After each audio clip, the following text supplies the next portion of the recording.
Hello dear students, class 12। आज का topic जो है वो राउल्ट्स लॉ से रिलेटेड है। आपको मैंने बताया था कि Raoult's law is applicable on volatile liquids. सबसे पहला पॉइंट ये दिमाग में रखिएगा कि जो राउल्ट्स लॉ है वो एप्लीकेबल है वोलेटाइल लिक्विड्स पे। और वोलेटाइल लिक्विड्स का कॉन्सेप्ट जो है वो कैसे आप समझेंगे ये कल मैं आपको बता चुका था। इसके बारे में मुझे दोबारा बताने की जरूरत नहीं है, लेकिन फिर भी कुछ कॉन्सेप्ट हैं जो पहला हमें राउल्ट्स लॉ जानने से पहले वो जानना जरूरी है। जैसे मान लेते हैं कि दो कंपोनेंट हैं, क्योंकि हमारे सिलेबस में बाइनरी सोल्यूशन है। क्या है? Binary solution. तो इसलिए ये कॉन्सेप्ट ज़्यादा जरूरी है कि मान लेते हैं कि दो कंपोनेंट ए और बी है। अगर उनको अलग अलग कंटेनर में रखा जाए, कंडीशन ये है कि ए भी वोलेटाइल है और जो बी है वो भी वोलेटाइल है। दोनों कंपोनेंट वोलेटाइल अलग अलग कंटेनर में रखे गए।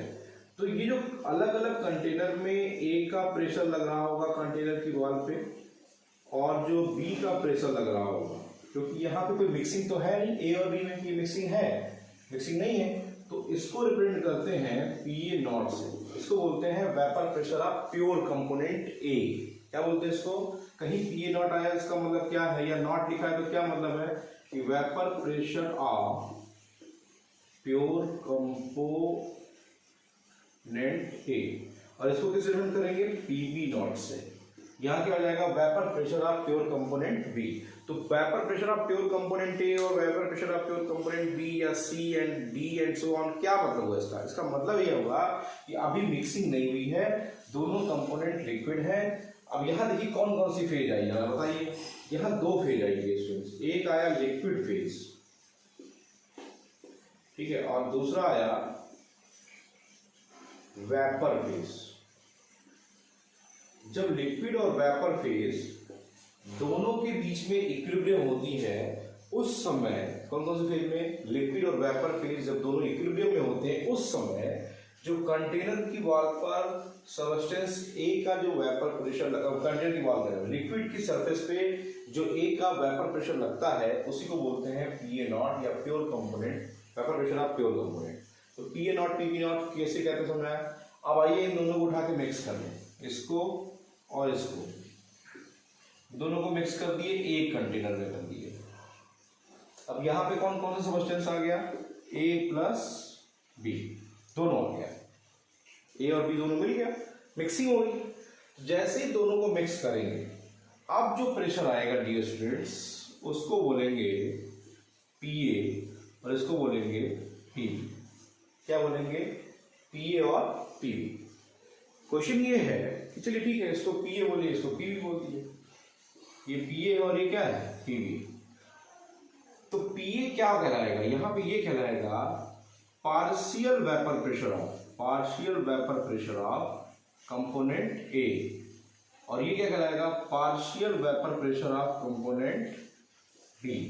ध्यान रखिएगा, पार्शियल टर्म तब वहां पे यूज करते हैं जहां पर एक से ज्यादा कंपोनेंट एक कंटेनर में क्लोज होते हैं। तो यहाँ पे जो अगर हमने पार्शियल टर्म यूज किया तो आप समझ लीजिएगा मिक्सिंग हो गई है। अगर पार्शियल टर्म यूज नहीं किया, जनरली बोले कि vapour pressure of pure component है। प्योर कंपोनेंट का मतलब ये हो गया कि सिर्फ this component is present here, the component A, and this component is present here. But Raoult's law में हमको इन्हीं बातों का ध्यान रखना है। अगर हमें ये कॉन्सेप्ट क्लियर है तो टॉपिक क्लियर है, ये बात ध्यान रखिए। पीए नॉट क्या होता है, पीए क्या होता है, दोनों में डिफरेंस क्लियर होना चाहिए। तो मैंने क्या माना कि दो सब्सटेंस ए और बी है, दोनों लिक्विड है। और लिक्विड कैसे हैं? दोनों वोलेटाइल लिक्विड्स हैं। और वोलेटाइल लिक्विड्स होंगे तो दोनों का जो अलग अलग इंडिविजुअल प्रेशर लग रहा है अलग अलग कंटेनर में, प्योर जब वो है, मिक्सिंग नहीं हुई है, तब जो है उसे क्या बोलते हैं? Vapour pressure of pure component. इसीलिए इसको पीए नॉट, इसको पीबी नॉट से रिप्रेजेंट करते हैं। दोनों को जब मिक्स किया, मिक्स करने के बाद एक सोल्यूशन बना। ये क्या बना? एक सोल्यूशन बना।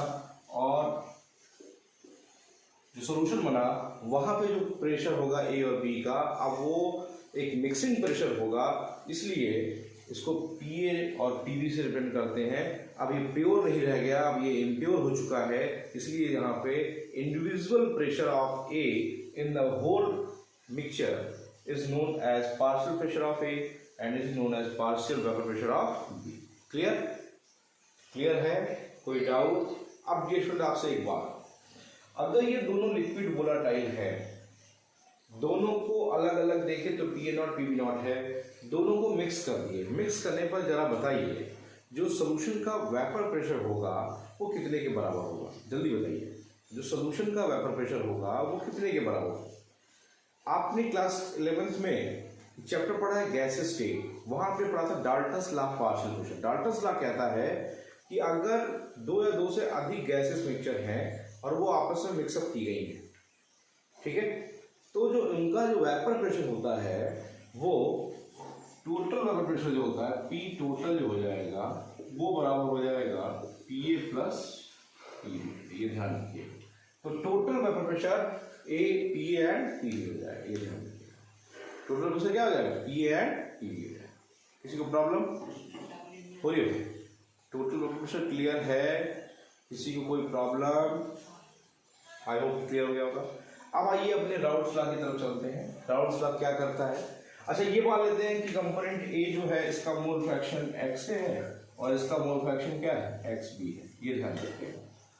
तो राउल्ट्स साहब ने फर्स्ट ऑफ ऑल रिलेशनशिप बताया था किसके बारे में, क्वांटिटेटिव रिलेशन, क्वालिटेटिव नहीं, क्वांटिटेटिव रिलेशनशिप बताया था किसके बारे में, पार्शियल प्रेशर और मोल फ्रैक्शन के बारे में। किसके बारे में, पार्शियल प्रेशर और मोल फ्रैक्शन के बारे में क्या बताया था, रिलेशनशिप बताया था, ये ध्यान रखिएगा। ये कॉन्सेप्ट पहले क्लियर है डियर स्टूडेंट्स, कोई प्रॉब्लम नहीं है। प्योर कंपोनेंट P0 कब बोलेंगे, PB0 कब बोलेंगे। जैसे मैं P0 बोलूँ तो आपके दिमाग में क्या आना चाहिए कि ये सर प्योर कंपोनेंट है। मैं PA बोलूँ तो क्या हो जाएगा, ये क्या है, इम्प्योर कंपोनेंट। जैसे आपसे क्वेश्चन बोला न्यूमेरिकल में कि the vapor pressure of pure component A is this, that आप तो समझिए कि PA0 दे रखा है ना, बोला कि the partial pressure of component A is this, है ना, या ये यू बोला कि before mixing the vapour pressure is this, तो बिफोर मिक्सिंग बोला है तो इसका मतलब PA0 दे रखा है। लेकिन वह फिर बोला after mixing the vapour pressure of A is this, तो आप क्या बोलेंगे, आफ्टर मिक्सिंग बोला है इसका मतलब कि वो पार्शियल प्रेशर है, बिफोर मिक्सिंग बोला है इसका मतलब कि प्योर कंपोनेंट। ये ध्यान रखिएगा, ये टर्म ध्यान रखिएगा, तभी आप न्यूमेरिकल्स इसके सॉल्व कर पाएंगे। ठीक है, तो आइए स्टार्ट करते हैं आपके राउल्ट्स लॉ के बारे में। मैंने कल ही आपको बताया था कि राउल्ट्स लॉ के हमें यहाँ पे दो स्टेटमेंट पढ़ने हैं, Raoult's law for volatile liquids and Raoult's law for non volatile liquids. अगर कोई एक लाइन में पूछे कि राउल्ट्स लॉ क्या है, तो सबसे पहला पॉइंट ध्यान रखिएगा dear students, Raoult's law is applicable only on volatile liquids and it gives an idea about the quantitative relationship. कैसा, quantitative relationship between partial vapour pressure and mole fraction of the component. किसी भी solution में अगर वो volatile liquids का है तो partial vapour pressure और मोल फ्रैक्शन दोनों कंपोनेंट के एक दूसरे से कैसे रिलेटेड होते हैं इसके बारे में बताता है। उस कंपोनेंट का पार्शियल प्रेशर उसके मोल फ्रैक्शन से कैसे रिलेटेड है इसके बारे में कौन आइडिया देता है, राउल्ट्स देता है।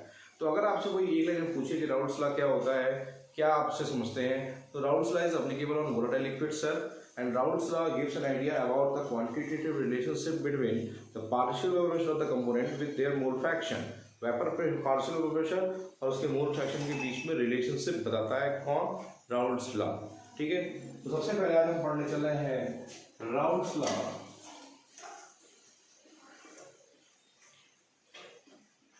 For volatile liquid. Raoult's law for volatile liquids, अगर हम यहां पे ये मान के चलते हैं कि जो सॉल्यूट और सॉल्वेंट ये दोनों ही क्या है, बोथ आर वोलेटाइल।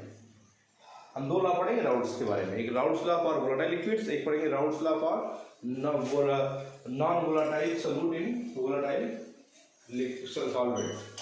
ठीक है, कि both component are volatile then Raoult's law is applicable. अब आइए देखते हैं, हम यहाँ पे राउल्ट्स लॉ को समझने के लिए कॉन्सेप्ट समझते हैं कि ये कंपोनेंट ए है और ये कंपोनेंट बी है। ठीक है, और कंडीशन ये है कि ये भी वोलेटाइल है और ये भी क्या है, वोलेटाइल। हम ये मान लेते हैं कि ए जो है वो सॉल्वेंट की तरह काम कर रहा है और बी जो है वो सॉल्यूट की तरह से काम कर रहा है। ठीक है, तो जरा जल्दी से बताइए दोनों का वेपर प्रेशर क्या हो जाएगा। इसका जो वेपर प्रेशर हो जाएगा पी नॉट रिप्रेजेंट किया जाएगा, इसका जो वेपर प्रेशर हो जाएगा क्या रिप्रेजेंट किया जाएगा, पीवी नॉट। ठीक है, अब बताइए दोनों को उठा के मिक्स कर देंगे। जैसे ही मिक्स करेंगे अब एक सोल्यूशन बन के तैयार हो गया A प्लस बी, और इनका जो मोल फ्रैक्शन हो जाएगा इसका XA हो जाएगा, इसका क्या हो जाएगा XB हो जाएगा। इसका जो प्रेशर हो जाएगा उसको पार्शियल प्रेशर ऑफ A बोलेंगे और इसके प्रेशर क्या बोलेंगे, पार्शियल प्रेशर ऑफ B। ये मैं कॉन्सेप्ट पहले बता चुका हूँ, बोला हूँ कि नहीं बोला हूँ, बोलिए भाई, बोला हूँ ना, क्लियर है। Both components are liquid and volatile, both so if the both components are liquid or volatile at a given temperature, then after mixing जो सोल्यूशन बन रहा है वो क्या हो जाएगा, A प्लस बी, इनका मोल फ्रैक्शन XA और XB हो गया और इनका पार्शियल और प्रेशर PA और PB हो गया। तो राउल्स साहब क्या कहते थे, तो अगर आपसे पहला पॉइंट कहा जाए तो Raoul's correlate between PA and XA and PB and XB। पहली बात तो ये दिमाग रखिए, ठीक है। राउल्स लॉ बताता है partial pressure of the component and its mole fraction के बीच में रिलेशनशिप, ध्यान रखिएगा। तो if the both solution are liquid and volatile, then after mixing their vapour pressures are partial pressures are PA and PB। Clear है। अब statement लिखिए जैसा, Raoult's according to Raoult's law, according to Raoult's law at a given temperature, according to Raoult's law, at a given temperature, for a solution of volatile liquids, क्या, for a solution of volatile liquids, for a solution of volatile liquids, आप क्या लिख सकते हैं, आप यहां पे लिख सकते हैं, स्टेटमेंट लिखिए, at a given temperature, at a given temperature, for a solution of volatile liquid, for a solution of volatile liquid, the partial vapor pressure of each component, the partial vapor pressure of each component, ये दो component है A और B, the partial vapor pressure of each component is, each component in solution is directly proportional to mole fraction of the same component, mole fraction of the same component। यही Raoult's law कहता है कि जिस component का mole fraction जितना ज्यादा होगा उसका पार्शियल वेपर प्रेशर उतना ज्यादा होगा। जैसे अगर दो लिक्विड A और B हैं, A का मान लीजिए मोल फ्रैक्शन की वैल्यू आपको पता है कि सर XA की वैल्यू जो है वो 0.9 है और B की जो XB की वैल्यू है वो 0.1 है। तो मुझसे कोई पूछे कि किसका पार्शियल प्रेशर ज्यादा लगेगा, तो भैया मोल फ्रैक्शन किसका ज्यादा है, A का, तो इसका PA की वैल्यू इसकी ज्यादा होगी। यही है राउल्स लॉ। राउल्स लॉ के according at a given set of temperature where for a solution of volatile liquids the partial pressure of each of the component in the solution is directly proportional to its mole fraction. अब जरा proportionality constant हटाएं, ये mathematically expression है, तो mathematical expression हटाएंगे तो PA is equal to होता है PA नॉट XA और PB इज इक्वल टू होता है PB नॉट XB। मतलब प्रोपोर्शनलिटी कांस्टेंट जो है वो pure component of that substance होता है। जैसे यहाँ PA नॉट क्या था, प्योर कंपोनेंट है, तो यहाँ प्रोपोर्शनलिटी कांस्टेंट क्या हो जाएगा PA नॉट, यहाँ प्रोपोर्शनलिटी कांस्टेंट क्या हो जाएगा PB नॉट। यही इसका मैथमेटिकल एक्सप्रेशन। तो राउल्स लॉ क्या कहता है ये क्लियर हो गया। ये ध्यान रखिएगा statement, at a given temperature at a given temperature for a solution of volatile liquids, the partial pressure of each of the component is directly proportional to its mole fraction। एक statement तो ये हो गया, ठीक। जहां पे proportionality constant क्या है, the vapour pressure of the pure component of that substance. भाई PA नॉट क्या है, वेपर PA नॉट क्या है, vapour pressure of the pure component of substance A, ठीक है। तो प्रोपोर्शनलिटी कांस्टेंट प्योर कंपोनेंट का सब्सटेंस होता है। यहां से एक स्टेटमेंट और निकल के आता है, क्या, at a given temperature for a solution of volatile liquids the partial pressure of each of the component is equal to the product of the vapour pressure of the pure component and its mole fraction. है या नहीं, एक definition देखिए, रट्टा नहीं मारना है, एकदम स्टेटमेंट आपके सामने दिया हुआ है। क्या? एट ए गिवन टेम्परेचर, कैसा सोल्यूशन है? Volatile. At a given temperature for solution of volatile liquids the partial pressure of the component is equal to the product of, दोनों का प्रोडक्ट है ना ये, product of the vapour pressure of pure component of that substance and its mole fraction. Clear है? Raoult's law का statement clear है volatile liquids के लिए। मुझे लगता है कि आपको ये कॉन्सेप्ट क्लियर हो गया होगा। तो यहाँ तक का टॉपिक आप नोट कर लीजिए। कल जो है वो हम लोग डिटेल इसके बारे में पढ़ेंगे, राउल्ट्स लॉ के बारे में। और राउल्ट्स लॉ का आज का स्टेटमेंट क्लियर हो गया है कि आपको कोई प्रॉब्लम इसमें? ठीक है। तो राउल्ट्स लॉ अगर कोई पूछे लाइन में क्या कहता है, तो Raoult's law gives an idea about the partial vapour pressure of the component and its mole fraction. इन दोनों के बीच में रिलेशन करता है और क्या कहता है कि अगर वोलेटाइल लिक्विड्स हैं तो जिसका मोल फ्रैक्शन की वैल्यू ज्यादा होगी उसका पार्शियल वेपर प्रेशर भी ज्यादा होगा। बस ये एक लाइन देता समझिए। अगर इसी को मैथमेटिकली कहा जाए तो P इज इक्वल टू या P component is equal to P naught component into mole fraction of that component. यही होता है, यही तो है। ये इसका मैथमेटिकल एक्सप्रेशन है। अगर पूछे कि what is the mathematical expression तो आप ये बोल दीजिए, यूं कह लीजिए कि सर जो पार्शियल प्रेशर होता है वो अपने कंपोनेंट के मोल फ्रैक्शन के डायरेक्ट होगा, लेकिन कब? जब वो वोलेटाइल लिक्विड होगा तब। ये ध्यान रखिए, याद रहेगा, इसको नोट कर लीजिए। फिर कल इसके बारे में हम लोग डिटेल में पढ़ेंगे। कल का वीडियो लेक्चर अप्रॉक्स 1 घंटे का होगा, तो रेडी रहिएगा dear students. Thanks for watching my video. Like जरूर करिएगा और वीडियो को पूरा देखिएगा।